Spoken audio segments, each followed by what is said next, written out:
Hello नमस्ते and welcome back to my YouTube channel. I hope you all are doing great. तो आज हम बात करेंगे इस साल के लास्ट एग्ज़ाम की, लास्ट बैंकिंग एग्ज़ाम की। जैसे कि आप सब जानते हैं कि इस साल का लास्ट एग्ज़ाम है एसबीआई क्लर्क एग्ज़ाम। तो आज हम इसी के ऊपर डिस्कशन करेंगे और ये देखेंगे कि इस एग्ज़ाम में 80 प्लस स्कोर करने की एक परफेक्ट स्ट्रैटेजी क्या हो सकती है, या फिर क्या स्ट्रैटेजी मैंने फॉलो करी थी जिससे मेरे हर क्लर्क एग्ज़ाम के प्रीलिम्स में 80 प्लस मार्क्स आए। मैं रीजनिंग, इंग्लिश और मैथ्स तीनों सब्जेक्ट की अलग अलग स्ट्रैटेजी आपको बताऊंगी इस वीडियो में। So stay tune for that.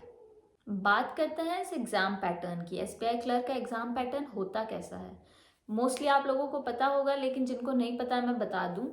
इसमें आता है इंग्लिश, मैथ्स और रीजनिंग। इंग्लिश आती है 30 मार्क्स की, क्वांट्स आती है 35 और रीजनिंग भी आती है 35 मार्क्स की।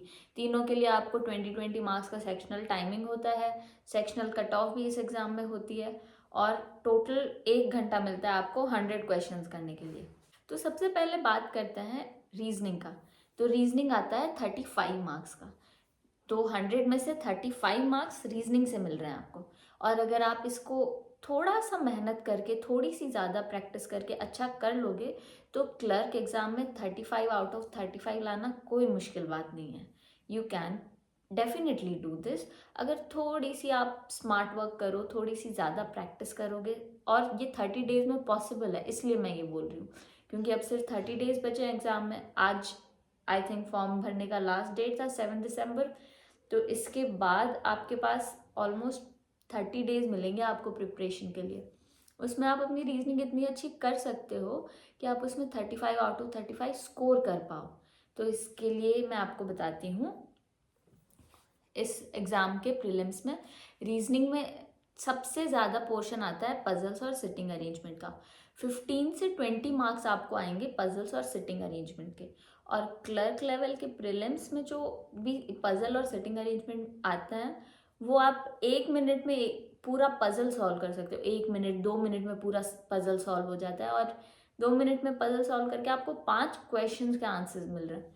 तो अगर आप पजल स्ट्रॉन्ग कर सकते हो 30 डेज में तो आपके लिए ये एग्ज़ाम निकालना बहुत ईजी हो जाएगा। तो 20 मार्क्स आपके पजल और सिटिंग अरेंजमेंट से आता है। उसके बाद 5 मार्क्स आपके अल्फा न्यूमेरिक सीरीज और कोडिंग डिकोडिंग से आ जाते हैं। मतलब इधर और आता है, या तो आपके 5 मार्क्स का अल्फा न्यूमेरिक आ जाएगा या फिर कोडिंग डिकोडिंग आ जाता है। मोस्टली यही रहता है, किसी शिफ्ट में कोडिंग डिकोडिंग आ जाता है, किसी शिफ्ट में अल्फा न्यूमेरिक। तो अगर आप वो 5 मार्क्स फेच कर लो, आप ये दोनों टॉपिक्स कोई हार्ड नहीं है। अल्फा न्यूमेरिक भी आपको अच्छे से प्रैक्टिस करना पड़ेगा और कोडिंग डिकोडिंग भी है कि मतलब काफ़ी इजी टॉपिक्स हैं, इनमें आपको ज़्यादा मेहनत नहीं करनी पड़ती और क्लर्क लेवल में इतना ज़्यादा हार्ड पेपर आता भी नहीं है। तो 5 मार्क्स आपके वहाँ से आ जाएंगे। 25 तो ये हो गए। उसके बाद 5 मार्क्स आपके आते हैं इनइक्वालिटी और सिलॉग्स के। 2-3 मार्क्स का सिलॉग्स आता है और 2-3 मार्क्स का इनइक्वालिटी आता है। तो 5 मार्क्स आप वहाँ से फेच कर सकते हो। सिलॉग्स भी यहाँ पे इजी लेवल का आता है।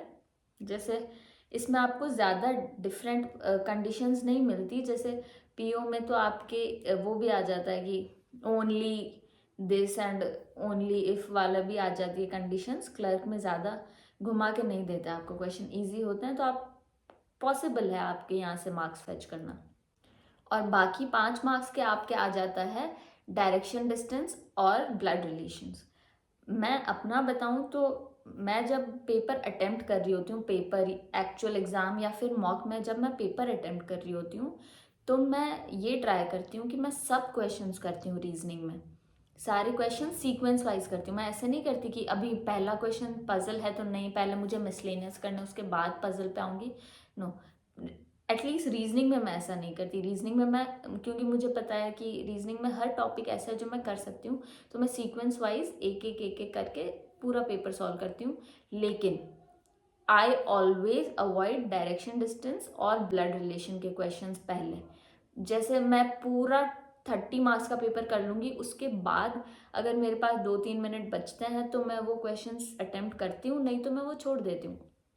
क्योंकि देखो, मुझे पर्सनली क्या लगता है कि जब डायरेक्शन डिस्टेंस और ब्लड रिलेशन जो जैसे क्वेश्चंस आते हैं तो उनमें अगर आप अटक गए तो आपका माइंडसेट वैसे ही बन जाता है, आप आगे क्वेश्चंस पे फोकस नहीं कर पाते। और वो क्वेश्चन होते हैं, चाहे इजी भी आएगा तो देयर आर चांसेस कि आप उस क्वेश्चन में अटक सकते हो। उसमें बहुत ज़्यादा चांसेस होते हैं क्योंकि वो क्वेश्चंस होते हैं थोड़े ट्रिकी बाकी क्वेश्चंस के कंपैरिजन में।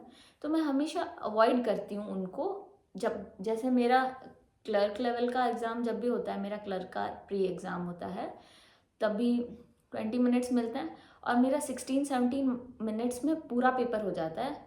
तो बाकी मेरे पास 3 मिनट बचे हैं, इनफ टाइम होता है कि इसमें मैं स्लोली स्लोली इस क्वेश्चन को समझ के आराम से अटेम्प्ट कर सकती हूँ। तो मैं यही स्ट्रेटजी फॉलो करती हूँ क्लर्क के प्री एग्ज़ाम में, जिसमें हमेशा मेरे 32+ मार्क्स आते हैं। एक क्वेश्चन जैसे होता है जो मैं अवॉइड करती हूँ, एक और क्वेश्चन है मीनिंगफुल वर्ड वाला। आप लोगों को भी लगता होगा कि वो थोड़ा सा ट्रिकी होता है। जिसकी इंग्लिश बहुत ज़्यादा स्ट्रांग होती है वो अटेम्प्ट कर सकते हैं, लेकिन मतलब वर्ड्स तो ऐसा है ना कि इतने ज़्यादा वर्ड्स हैं इंग्लिश के, अभी आपको सारे वर्ड्स तो नहीं याद रह सकते और हो सकता है कि वो 4 लेटर से एक से ज़्यादा वर्ड्स बन रहे हो और उस वर्ड का आपको आइडिया नहीं हो, इसलिए मैं वो क्वेश्चन भी अवॉइड करती हूँ। इसलिए कभी कभी मैं 35 की जगह 34 अटेम्प्ट करके आती हूँ, लेकिन इट्स ओके। मैं बाकी इंग्लिश से मेरे मार्क्स और फेच हो जाते हैं, तो इट्स गुड। इसी से रिलेटेड अब इंग्लिश के टॉपिक पे आ जाते हैं। तो इंग्लिश में आप मार्क्स कैसे फेच कर सकते हो, इंग्लिश का मैं आपको बताती हूँ। जैसे अभी आपके 30 ले लीजिए कि आपके 32 मार्क्स आ गए रीजनिंग में, तो अभी 80 मार्क्स लाना है आपको, तो 32 तो आ गए, तो अभी कितने बचे, 48 मार्क्स बचे। तो आपको मैथ्स और इंग्लिश दोनों में मिला के 48 मार्क्स लाना है, विच इज़ वेरी इजी। आपके पास 65 मार्क्स में से आपको सिर्फ 48 मार्क्स लाना है क्लर्क एग्जाम में। बहुत ईजी है ये। तो अभी बात करते हैं इंग्लिश की। तो इंग्लिश में आपके 8 से 10 मार्क्स का आता है रीडिंग कॉम्प्रहेंशन।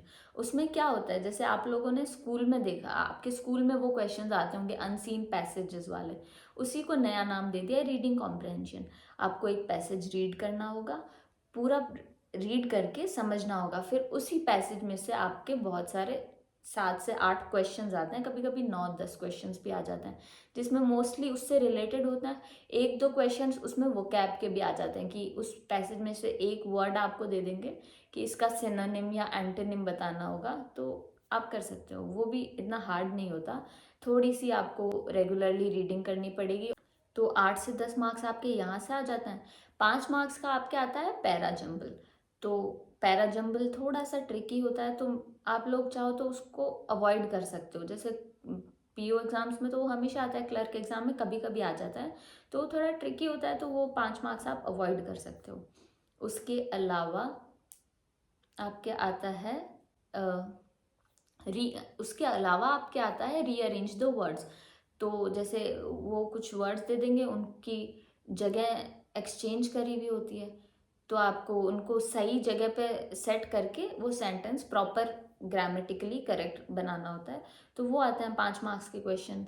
ये हो गया आपके 20 मार्क्स। उसके अलावा आपके आता है एरर डिटेक्शन के। आपको 5-6 क्वेश्चंस देंगे जिनमें से आपको बताना होगा कि है ना कौन से सेंटेंस में एरर है, या कौन से एक सेंटेंस दे देंगे, उसके 4 फेजेस, उसको 4 फेजेस में ब्रेक कर देंगे। फिर आपसे पूछेंगे कि इनमें से कौन से फेज में एरर है, तो वो बताइए। ये हो गया आपके 25 मार्क्स। और 5 मार्क्स के आपके फिल इन द ब्लैंक्स या फिर कुछ भी मिसलेनियस दे देते हैं, ये कुछ भी वोकैब से रिलेटेड दे देते हैं। तो ये हो गया आपके 30 मार्क्स यहाँ से। ये था आपका इंग्लिश का। अभी इंग्लिश में 30 मार्क्स का सेक्शन था, उसमें से आपने अगर 5 मार्क्स का पैरा जंबल नहीं भी किया तो आपके 25 मार्क्स बन रहे हैं। उसके अलावा भी अगर 1-2 मार्क्स का क्वेश्चन टफ आ जाए, कोई वोकैब से रिलेटेड आ जाए, आपसे ना हो, तो भी 23 मार्क्स आ जाएंगे आपके इंग्लिश में। तो 23 इंग्लिश में आपके आ गए, 32 आपके रीजनिंग में आ गए, 55 तो यहाँ से हो गए। उसके अलावा आपके बचते हैं 25 मार्क्स। तो अब आते हैं हम सबसे जो लोगों को टफ लगता है और जो मेरे लिए भी टफ था, मैथ्स सेक्शन में। और मैथ्स में क्या होता है, मैथ्स ओवरऑल टफ नहीं आती बैंकिंग एग्जाम में। मुझे जो टफ लगता था वो था मैथ्स का अरिथमेटिक सेक्शन। 10 से 12 मार्क्स का अरिथमेटिक आता है मोस्टली। और मैं सच बताऊं तो मैंने हर एग्ज़ाम में अरिथमेटिक अवॉइड किया। मैं बहुत ट्राई करती थी, मैंने बहुत, ऐसा नहीं है कि मैंने बस छोड़ दिया अरिथमेटिक को। मैंने बहुत ट्राई किया था कि मुझसे सॉल्व हो जाए, मैं समझ पाऊँ, लेकिन मुझे नहीं पता क्या प्रॉब्लम है मेरे साथ, लेकिन मैं अरिथमेटिक नहीं समझ पा रही हूँ। मैंने बहुत सारे टीचर्स ट्राई कर लिए, आशीष अरोड़ा सर से पढ़ लिया, एक एसएससी के टीचर हैं राकेश सर, उनसे मैंने पढ़ लिया, और भी मैंने बहुत सारे पेड कोर्सेज ले लिए, बहुत सारी फ्री क्लासेस ले ली, ऑफलाइन कोर्स लेने की कोशिश करी मैंने, लेकिन मैथ्स में arithmetic is not my thing. तो अभी मैंने ये चीज़ को एक्सेप्ट कर लिया है, और अरिथमेटिक के बिना ही मैं जो भी एग्ज़ाम होता है मैं अरिथमेटिक के बिना देती हूँ आजकल, जो कि बहुत टफ़ है, क्योंकि मेंस में बहुत ज़्यादा पोर्शन आने लग गया है अरिथमेटिक का। लेकिन देखते हैं अभी आगे क्या होता है। तो अभी बात करते हैं प्री के क्वांट सेक्शन की। तो क्वांट्स में आ जाता है आपका 10 मार्क्स का अरिथमेटिक, ठीक है। उसमें आपके मोस्टली आता है mensuration, boards and stream, percentage ratio, age age वाला आ जाता है, और एक और आता है मिक्सचर एलिगेशन आ जाता है। ये सब आते हैं अरिथमेटिक के मोस्टली क्वेश्चंस। उस प्रोबेबिलिटी के भी कभी कभार आता है, मोस्टली नहीं आता है प्री में। मेंस में ज़रूर एक आधी डीआई आपको देखने को मिल जाएगी प्रोबेबिलिटी की, लेकिन कम आते हैं प्रोबेबिलिटी के क्वेश्चन। 10 मार्क्स तो अरिथमेटिक के मैं अवॉइड कर रही हूँ। उसके अलावा आपके पास 25 मार्क्स है, मैं वहाँ से मार्क्स नहीं जाने देती थी कभी भी। 15 से 20 मार्क्स की डीआई आ जाती है। तो डीआई ऐसा है कि डीआई एक अरिथमेटिक का ही पार्ट है, लेकिन थोड़ा ईजियर वर्जन है उसका। जैसे उसमें आपके क्या आता है, परसेंटेज रेशियो मोस्टली यूज़ करना होता है आपको डीआई सॉल्व करने के लिए।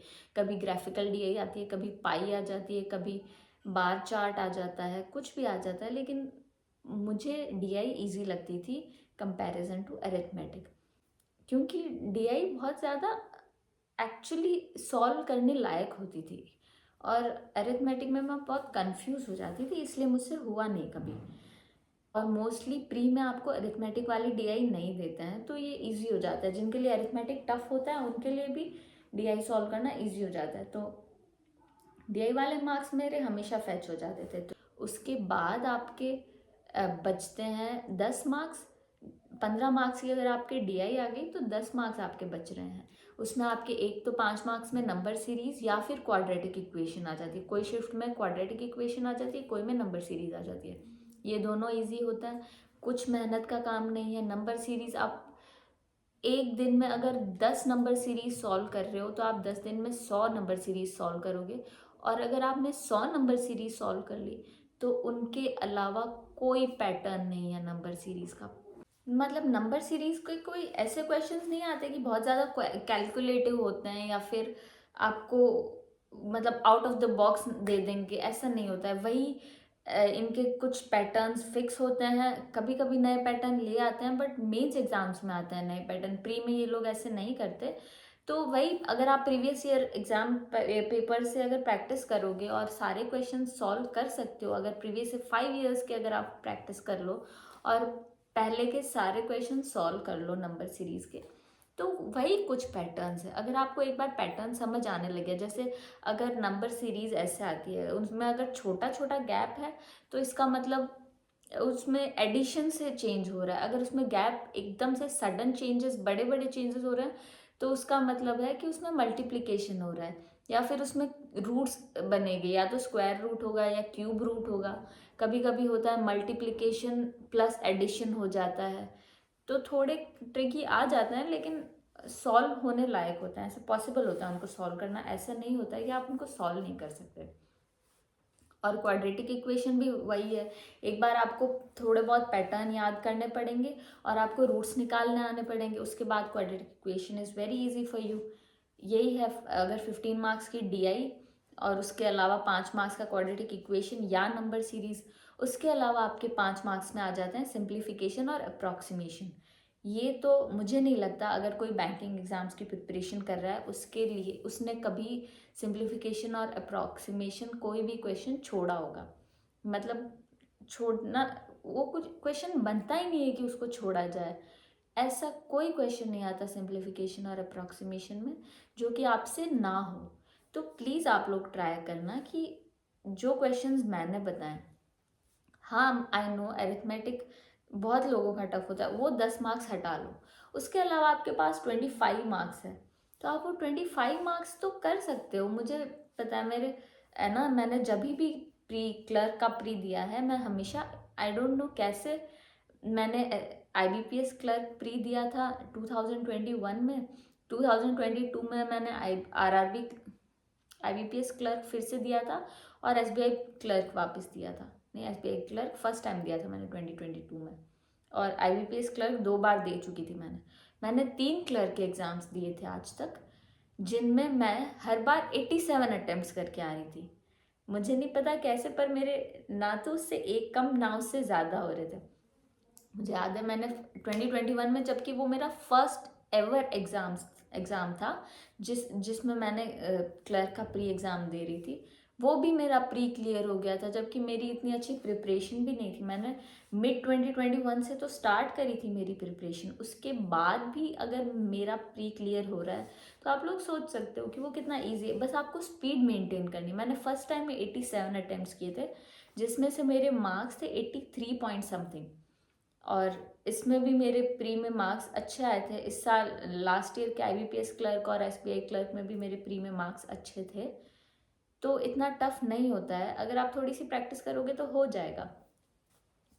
तो ये हो गया आपके 80 मार्क्स तो यहीं से। उसके अलावा अगर आप और अच्छा करोगे तो हो सकता है आपके इंग्लिश में 30 के 30 आ जाए, 25 आ जाए, 27 आ जाए, तो आपके 80 से प्लस हो जाएंगे मार्क्स। और अगर आप रीजनिंग में थोड़ा सा और अच्छा करोगे तो और अच्छे हो जाएंगे। और अगर एरिथमेटिक में आपके एक दो टॉपिक्स जैसे आप कर लो, जैसे मेरे से होते नहीं थे, लेकिन एज वाला जो टॉपिक है वो मैं, मतलब मेरे से बिल्कुल नहीं होती थी, फिर भी कुछ टॉपिक्स थे जो मेरे से हो जाते थे। जैसे एक तो मेंसुरेशन है, उसमें आपको फॉर्मूलाज याद करने होते हैं, तो वो मैं एक दो फॉर्मूलाज याद करके जाती थी, रेक्टेंगल, सर्कल, स्क्वायर वाला, और अगर उसमें से क्वेश्चन आ जाता था तो वो मैं कर देती थी। उसके अलावा एज वाला क्वेश्चन इजीली हो जाता था, और एक मिक्सचर एलिगेशन, अगर ये 2-3 क्वेश्चन अगर मेरे लेवल के आ जाते थे तो मैं कर देती थी, इनको नहीं छोड़ती थी मैं। तो कभी कभी क्वांट्स में मेरे ज़्यादा अटैम्प्ट्स भी, 27-28 अटैम्प्ट्स भी करके आई हूँ मैं। तो यही है, अगर आप मेरी बताई हुई स्ट्रैटेजी को फॉलो करोगे तो डेफिनेटली 80 प्लस आएंगे आपके SBI क्लर्क प्री में, और डेफिनेटली आपकी कट ऑफ क्लियर होगी। इस साल तो वैसे तो बहुत ज़्यादा वैकेंसीज है, लेकिन कट ऑफ कोई प्रेडिक्ट नहीं कर सकता। हो सकता है वैकेंसीज ज़्यादा है इसलिए पेपर हार्ड आ जाए और कट ऑफ कम हो जाए। हो सकता है पेपर ज़्यादा ईजी आ जाए लेकिन वैकेंसीज भी ज़्यादा है, तो कट ऑफ और ज़्यादा भी चली जाए। तो यू डोंट नो कि क्या होगा। तो अपनी तरफ से आप फुल प्रिपेयर करके जाइए, और जो स्ट्रेटेजी मैंने बताई है उसको फॉलो करिए। तो आज की वीडियो में बस इतना ही था। I hope you all like my video. Thank you for watching. Please do like, share and subscribe to my channel.